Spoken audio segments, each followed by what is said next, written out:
Book हाथ में रखो और पेंसिल हाथ में रखो और फिर जरा ध्यान से सुनो। पोएटिक डिवाइसेस क्या यूज हुई है, फिगर्स ऑफ स्पीच क्या है, that I have already told you. Now listen. Being told I would be expected to talk here. बेटा यहाँ टॉक का मतलब हो गया स्पीच। तो बेटा मेरे को ये बताया था, मार्क ट्वेन कह रहे हैं कि मुझे ये बताया था कि मुझे यहाँ आप लोगों को स्पीच देना है। I inquired what sort of talk I ought to make.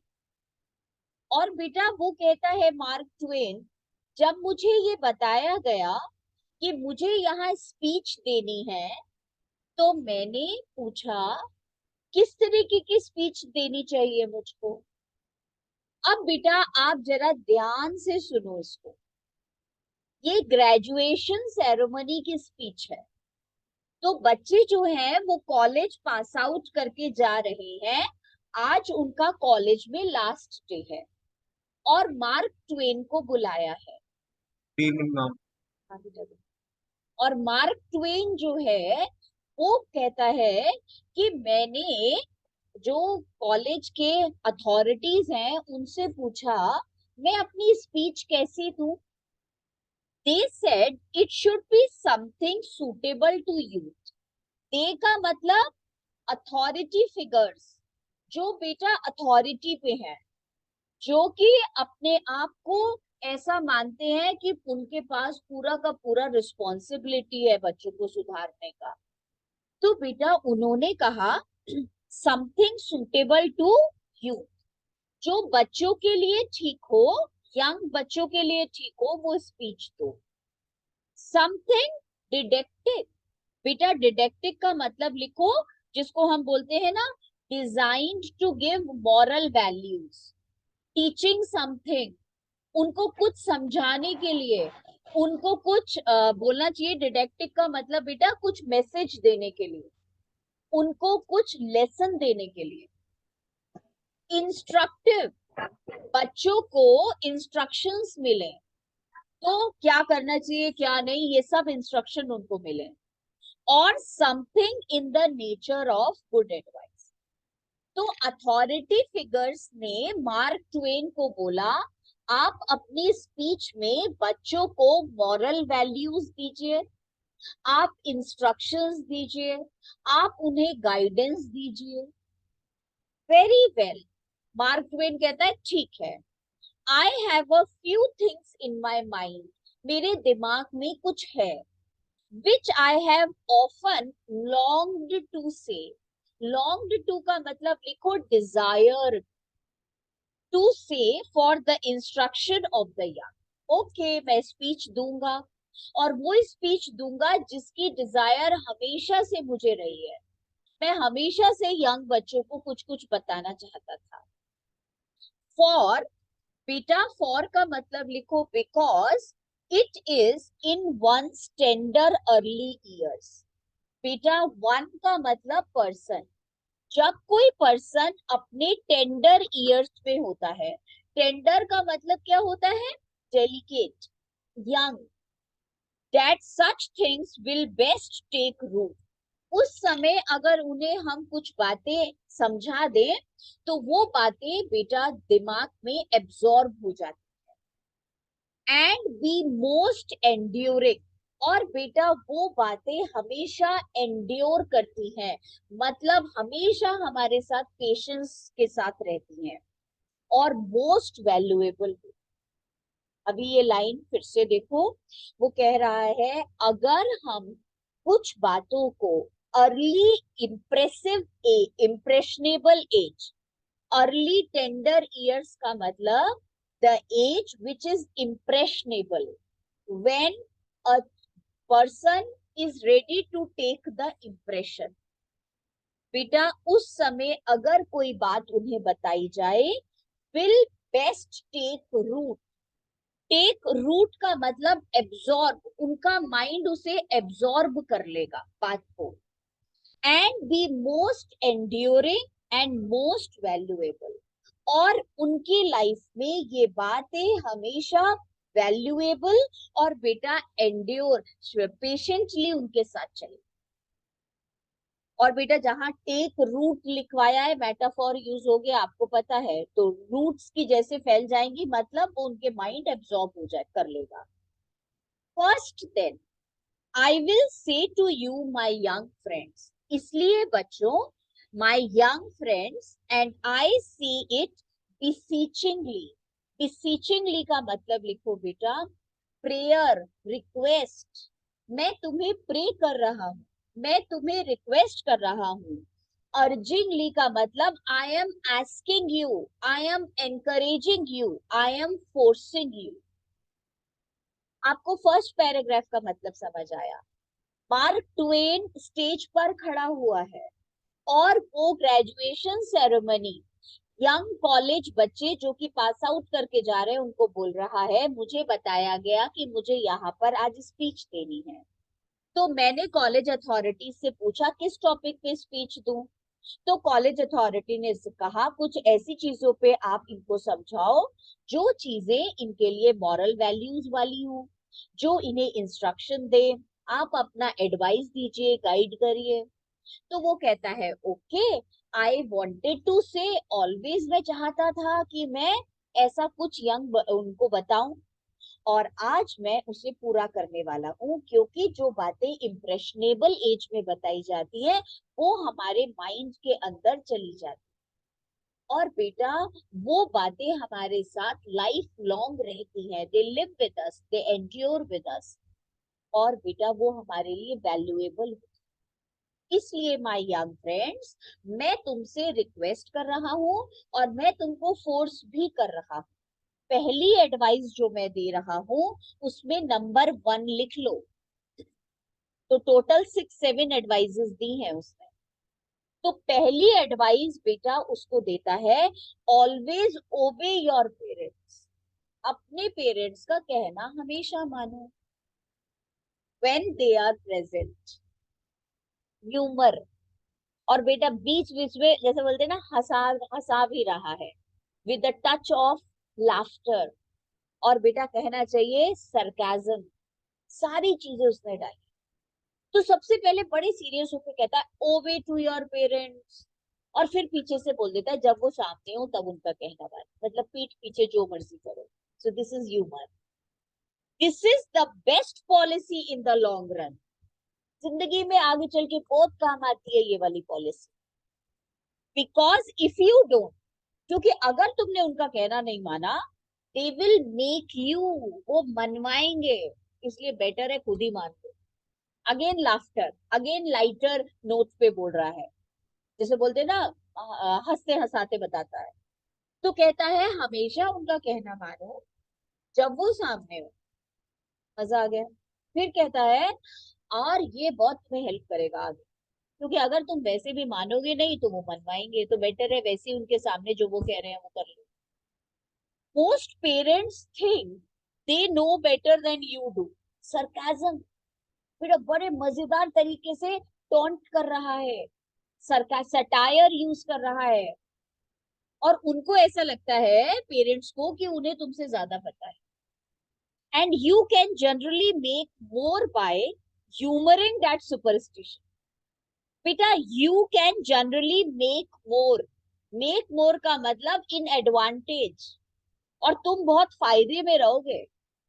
Bye ह्यूमरिंग का मतलब बाय एंटरटेनिंग दैट सुपरस्टिशन, ये उनका अंधविश्वास है, ये बेटा ब्लाइंड फेथ है उनका, कि वो तुमसे ज्यादा अच्छा जानते हैं, और उनके इस सुपरस्टिशन को तोड़ने की जरूरत नहीं है, कोई फायदा होने वाला नहीं है, फायदा इसमें होगा एंटरटेन करो, हाँ जी आपको हमसे ज्यादा पता है, ऐसा बोलो। That superstition then you can by acting on your own better judgement.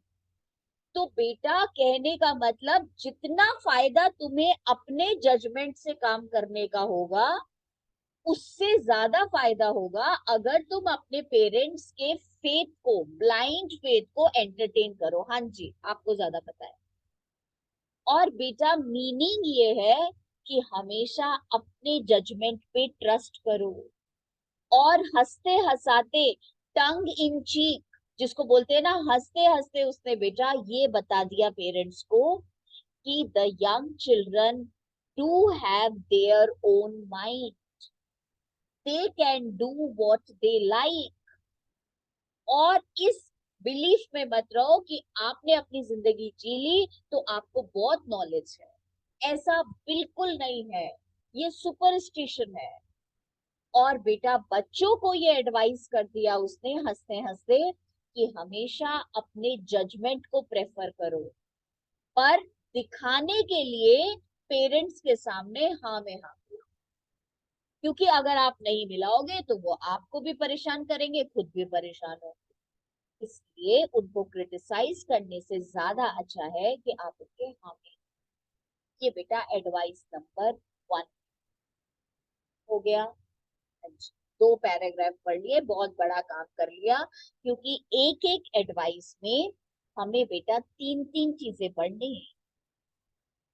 एक तो एडवाइस क्या है, उसमें बेटा फन क्या है, सेटायर क्या है, सरकाजम क्या है, टोन क्या है, और उसका रियल मीनिंग क्या है। तो ये वाली जो एडवाइस थी, पहली एडवाइस थी obey your elders, parents. Fun humour क्या है इसमें, ह्यूमर है जब वो सामने है, और उन्हें ये सुपरस्टिशन है कि उन्हें तुमसे ज्यादा पता है। और बेटा इसमें, और अगर तुम नहीं मानोगे वैसे भी मनवाएंगे, ह्यूमर है, सब हंसा रहा है इस बात पे। और रियल मीनिंग इस एडवाइस का ये है, we should always trust our judgement and we should not criticize our parents in front of them. They will feel hurt. And he also tells the parents indirectly to trust the children. They have better judgment because they belong to this generation, this time. तो बेटा ये हमारी पहली advice.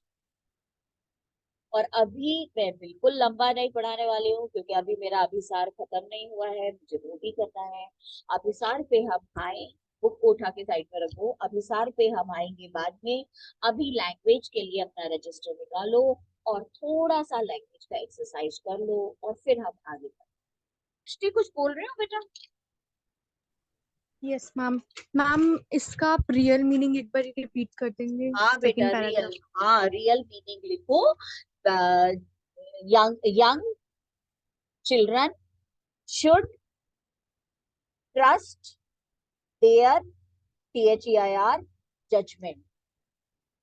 Full stop. Parents should be open minded. ये इसका meaning है बेटा। दो उसने जो रियल एडवाइस वो ये वाली, ठीक है। अब बेटा थोड़ा सा लैंग्वेज और कर लेते हैं, फिर हम आपको फिर से अभिसार पे लेके जाएंगे और उसका बेटा पढ़ेंगे हम। आप आ जाओ बेटा, मुझे बताओ। ख्याल से बेटा मैंने आप लोगों से जो लास्ट टाइम करवाया था वो करवाया था ट्रांसफॉर्मेशन ऑफ सेंटेंसेस। तो आज आप वर्ब्स की हेडिंग डाल लो बेटा, वर्ब्स, वर्ब्स कर लो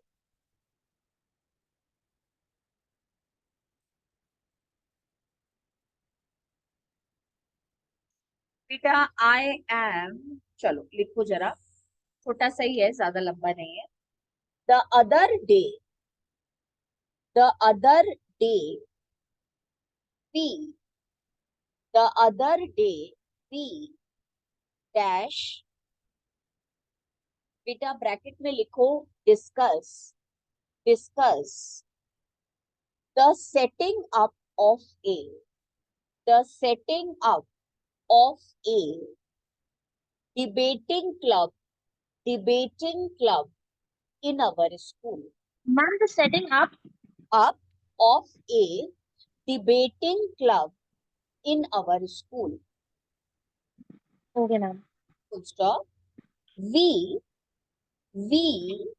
dash, ब्रैकेट में लिखो talk, talk about the club, about the club, and how many students, and how many students dash bracket में लिखो पीई पीई interested in it interested in it full stop. The other day we dash bracket में discuss the setting up of a debating club in our school full stop. We dash bracket में talk about the club and how many students dash bracket में be interested in it full stop. then we then we dash bracket में लिखो begin to talk about the rules and regulations dash then we dash के बाद हाँ बेटा then we dash bracket में begin to talk about the rules and regulations dash bracket में लिखो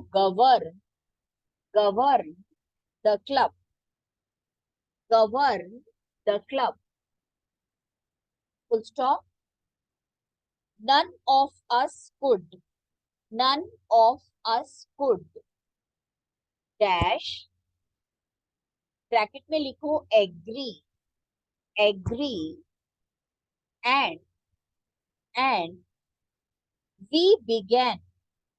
and we began dash बेटा ब्रैकेट में लिखो argue none of us could dash bracket में agree and we began dash bracket में argue full stop. finally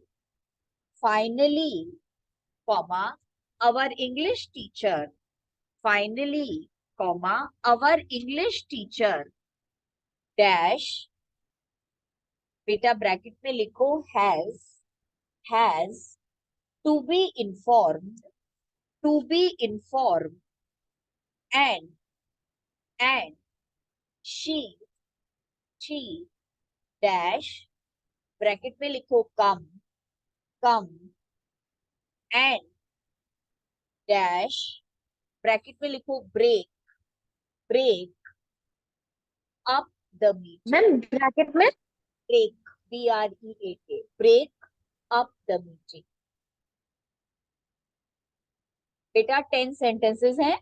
then we dash bracket में begin to talk about the rules and regulations dash bracket में govern the club full stop. none of us could dash bracket में agree and we began dash bracket में argue full stop. finally our English teacher dash bracket में has to be informed and she dash bracket में come and dash bracket में break up the meeting. ठीक है बस यही है छोटा सा.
आसानी था बेटा, बहुत ज्यादा डिफिकल्ट नहीं है ये।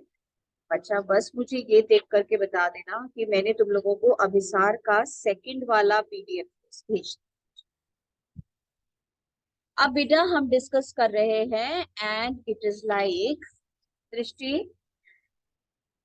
The other day we dash the setting up of a debating club in our school. क्या लिखा है बेटा? Ma'am discussed. डिस्कस्ड आ सकता है बेटा, और आप चाहें तो वर डिस्कसिंग जिन्होंने लिखा है वो भी करेक्ट है। The other day we discuss the setting up, या वी वर डिस्कसिंग। हाँ भव्य बोल बेटा। हमें तो आंसर आंसर बताना था, कौन सा वाला? The other day we discussed, yeah, we were discussing the setting up of a debating club in our school. Bhavya, we dash about the club. Talk We talked about the club. ठीक है। Were talking अगर किसी ने लिखा है तो भी ठीक है। देवम, and how many students dash interested in it? क्या होना चाहिए? Were, ठीक है। भव्य Bansal, were interested in it. Then we dash to talk about the rules. क्या लिखा है भव्य बंसल? मैम विज्ञान। began to talk about the rules and regulations. Khushi dash govern the club. क्या आना चाहिए बेटा? मैम वर गवर्न। अच्छा बेटा, वर गवर्न। ठीक करो जरा जल्दी से। बेटा इसमें Yes, लिखो ma'am. To talk about the rules and regulations to govern. Manya, governing Okay. कैसे आएगा? फ्यूचर में हो रहा है ना बेटा, तो हम क्या बात कर रहे थे? To govern, rules to govern, यहाँ गवर्निंग नहीं आएगा। और बेटा एक बच्चे ने मुझे बोला मैम फिर फॉर गवर्निंग लिख लें। फॉर तो अपनी तरफ से हम लगा ही नहीं सकते, टू लगा सकते हैं हम अपनी तरफ से, इन्फिनेटिव होता है ना, और फ्यूचर की बात हो रही है इसलिए to govern. Sanyogita, none of us could dash. क्या लिखा बेटा? Ma'am agree. Agree, as it is रहेगा। कुड पास्ट टेंस आ गया तो एग्री आएगा। ठीक है Nitika. Udisha, and we began dash. क्या होना चाहिए बेटा? Arguing. Arguing is also correct. To argue is also correct. We began to argue या we began arguing. इसमें दोनों हो सकते हैं, उसमें गवर्निंग नहीं हो सकता। अर्नव, नेक्स्ट है बेटा, finally our English teacher dash to be informed. had to be informed, past tense की बात चल रही है। Muskan, and she dash. क्या लिखा बेटा? Ma'am came. ये ठीक है। Manya, and dash up the meeting. क्या लिखेंगे? Broke. Broke up the meeting. ठीक है। भव्य गुप्ता, 10 में से कितने ठीक हो गए तुम्हारे? कोई गलत हुआ या सारे ठीक थे? 10 आउट हम ऑफ 10? सारे ठीक थे। हाँ 10 आउट ऑफ 10 हो गए, वेरी गुड। चलो अब हम लोग एक काम कर रहे हैं बेटा, हमारा जो क्वेश्चन है पीडीएफ 2 ओपन करो अभिसार का। क्वेश्चन नंबर बेटा 4th निकालो, सेकंड पीडीएफ, और क्वेश्चन नंबर 4 मेरे ख्याल से फर्स्ट पेज पे ही होगा। और क्वेश्चन का मीनिंग देखो और फिर उसका मैटर देखो। Discuss the poem Abhisar the tryst as a triumph of the spiritual over the temporal। 10 marks का क्वेश्चन है बेटा ये। तो मैं नोट्स में 3 क्वेश्चंस तो 5-5 मार्क्स वाले दे रही हूँ और एक लॉन्ग वाला दे रही हूँ ना 10 मार्क्स वाला। तो बेटा इसमें इन्होंने बोला है discuss the poem Abhisar the tryst as a triumph. Triumph मतलब victory of the spiritual over the temporal.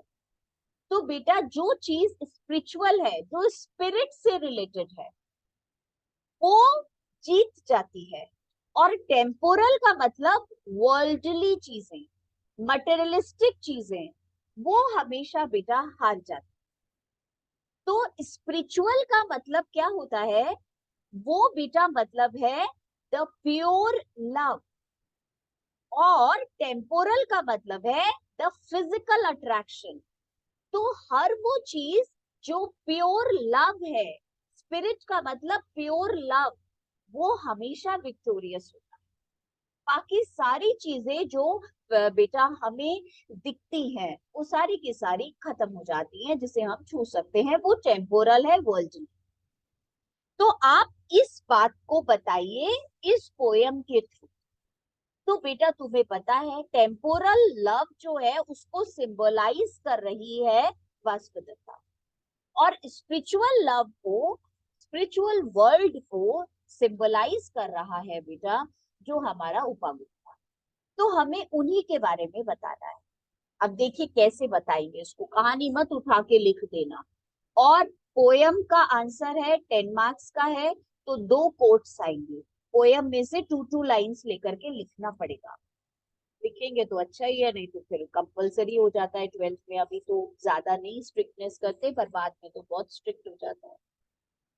बेटा इंट्रोडक्शन देखो, Abhisar the tryst is an illustration of the fact that in the transitory nature, transitory का मतलब short live, transitory nature of existence, existence का मतलब लिखो life, materialism is nothing but a mockery. अब ये पूरी लाइन मुझसे समझ लो और फिर आगे बढ़ना। वो कह रहे हैं बेटा इस पोयम में इलस्ट्रेट हुआ है, इलस्ट्रेशन का मतलब समझते हो ना, पिक्चर के थ्रू हमें समझाया है।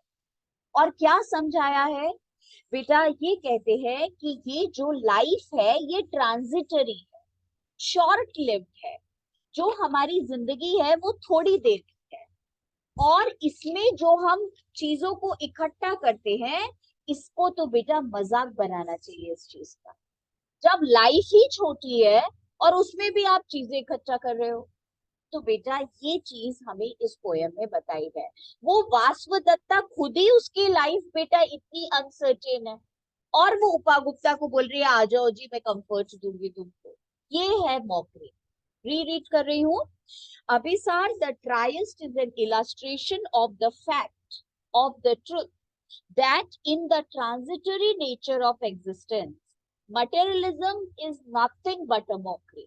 मजाक बनाना चाहिए उसका। तो Upagupta, the young ascetic, represents spirituality and service to others. जिसको मैं बोल रही थी ना बेटा, जिसको मैंने क्या समझाया तुमको, अभी मैंने तुमको समझाया था बेटा कि वो प्योर लव होता है। तो प्योर लव क्या करता है, दूसरे को सर्व करता है, और जो मटेरियल लव होता है वो दूसरों से कुछ मांगता होता है, उसे कुछ चाहिए होता है। ये डिफरेंस होता है। Upagupta, the young ascetic, represents spirituality and service to others. The young, beautiful dancing girl represents worldly love and material. और वासवदत्ता बेटा रिप्रेजेंट कर रही थी वर्ल्डली लव। अब हम आगे पहुंचते हैं बेटा।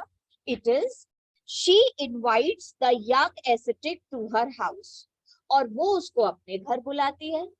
और जब वो उसको अपने घर बुलाती है बेटा, तो to her house and she says, अब ये हमने कोट कर दिया, कहां से कोट कर दिया, अपनी बुक में से, क्योंकि लॉन्ग आंसर्स 10 मार्क्स के जो आएंगे उसमें दे दो 2 कोटेशंस तो अच्छा ही है, एक तो दे ही दो कंपल्सरीली। फिल्जा बेटा थोड़ा सा भी तेरे को टाइम लगेगा, मैंने नोट्स शेयर नहीं करे हैं तेरे साथ, I will share afterwards, you just listen to it first. She says graciously come to my house, the dusty earth is not a fit bed for you. Upagupta promises to visit her when the time is right. He keeps his promise when the woman is down with black pestilence. Down with का मतलब affected by black epidemic. He looks after her. और बेटा उसकी देखभाल करता है। तो spirituality जीत गई। अल्टीमेटली द स्पिरिचुअल प्रिंसिपल, तो ब्रैकेट में क्या लिखा है, Upagupta triumphs over the worldly pomp and show. तो वो क्या था, डांसिंग गर्ल। तो वर्ल्डली पॉम्प शो क्या होते हैं बेटा, शो ऑफ जो होता है वो एक दिन नीचे आ जाता है हमेशा।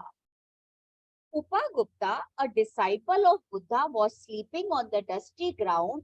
It means oblivious of the worldly pleasures. बेटा oblivious का मतलब होता है forgetful, वो ध्यान ही नहीं दे रहा है कि ये चीजें वर्ल्डली चीजें कैसी हैं। Around him और बेटा एक चीज और, मैम इसमें ये क्यों लिख रहे हैं बेटा, इसमें हम ये इसलिए लिख रहे हैं क्योंकि हमको उनको ये बताना है कि कौन स्पिरिचुअल पर्सन ये वर्ल्डली चीजों के ऊपर, टेम्पोरल चीजों के ऊपर विक्ट्री कर सकता है। कौन जीत सकता है? वो ही इंसान जीत सकेगा जो इंसान ओब्लिवियस होता है मटेरियलिज्म की तरफ, टेम्पोरल वर्ल्ड की तरफ, वर्ल्डली वर्ल्ड की तरफ, वो ही जीत सकता है। इसीलिए हम ये बता रहे हैं बेटा, it means oblivious of the worldly pleasures around him. His face reflected peace, और बड़ा पीसफुल था. It seemed that he was meditating and was in a state of complete bliss. Vashwadatta on the other hand, comparison भी साथ में आ रहा है, was young, beautiful dancing girl, decked with jewelry.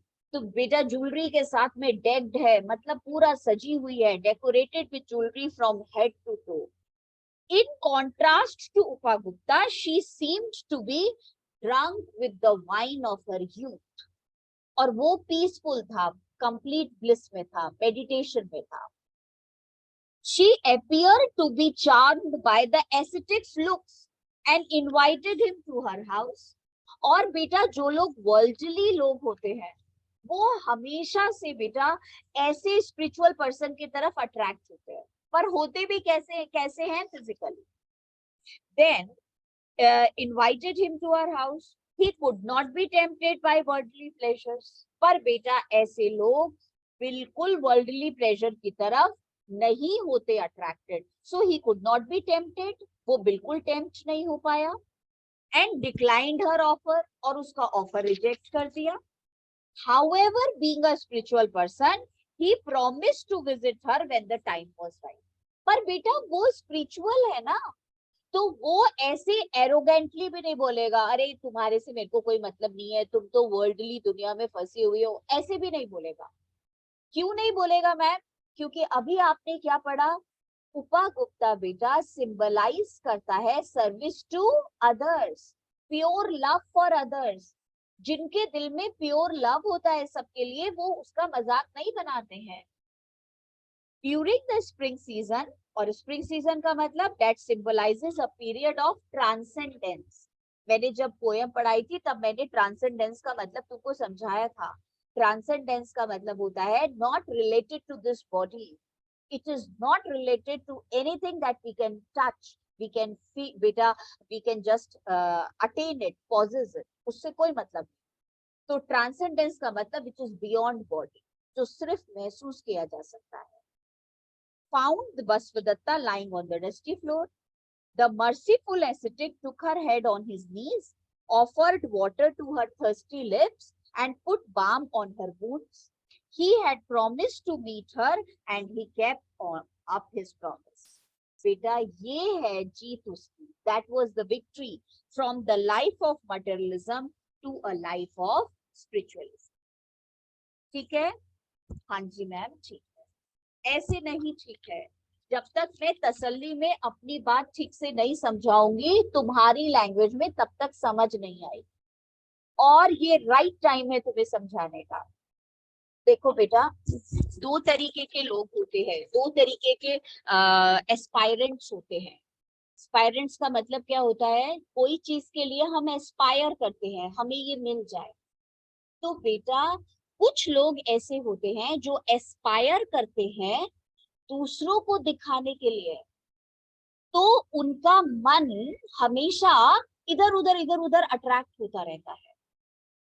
और बेटा आपका एस्पायरेशन अगर किसी के लिए नहीं है, सिर्फ अपने लिए है, तो आप कभी भी टेम्प्ट नहीं हो पाओगे किसी भी अट्रैक्शन से. कोई आपको कुछ भी कहता रहे, आपको कोई फर्क नहीं पड़ेगा.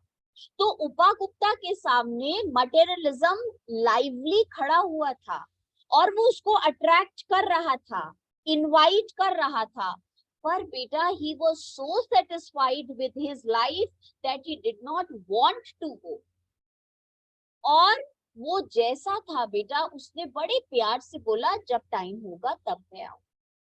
और ये हम सुनते हैं बेटा, अभी आया है IAS का रिजल्ट, PCS के रिजल्ट्स, और आप उनमें जो जितने बेटा जो टॉपर्स होते हैं, जो उसको करके बेटा पास करे हैं, अपने मोस्ट डिफिकल्ट एग्जाम्स में से होता है IAS PCS का एग्जाम, तो बेटा वो बच्चे हमेशा एक ही चीज कह रहे होते हैं, बच्चे या बड़े जो भी होते हैं, that they just shut off themselves. उन्होंने अपने आप को क्लोज कर दिया था किसी भी अट्रैक्शन के लिए।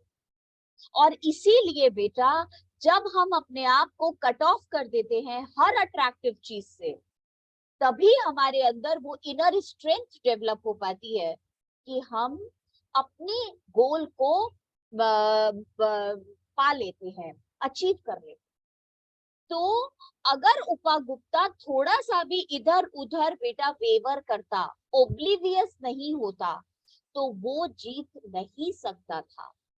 तो अल्टीमेट विक्ट्री जो हुई वो उसी चीज की हुई जो स्पिरिचुअल है। स्पिरिचुअल मतलब the inner strength that we have, the inner power that we have. और जब अंदर से पावर आती है तो दूसरों के ऊपर गुस्सा भी नहीं आता और अपने अंदर प्राउड भी नहीं आता। तो उपा गुप्ता वहां जाके लेक्चर नहीं दे रहा था वासुदेवदत्ता को, देखा मैंने तो तुम्हें उसी समय बोला था और तुम तो ऐसी थी और वैसी थी। No, he become so polite, और इसको बोलते हैं रियल विक्ट्री। विक्ट्री इसको नहीं बोलते कि हम सामने वाले को लेक्चर देना शुरू कर दे उसकी परेशानी। ये बेटा हमारा आज का हो गया। आज थोड़ा सा इसको समझाने के लिए, क्योंकि जिस एज ग्रुप में तुम हो उससे थोड़ा हाई लेवल की बात थी, ट्रांसेंडेंस स्पिरिचुअल, इसलिए मेरे को समझाना जरूरी था। नेक्स्ट क्लास जब हमारी होगी मंडे को, तो मैं सबसे पहले उठाऊंगी बेटा जो हमारे कंप्लीट द रीजन है अभिसार के, और उसके बाद हम करेंगे advice to. Nobody is going to leave. I am taking the attendance and then you will leave as I take.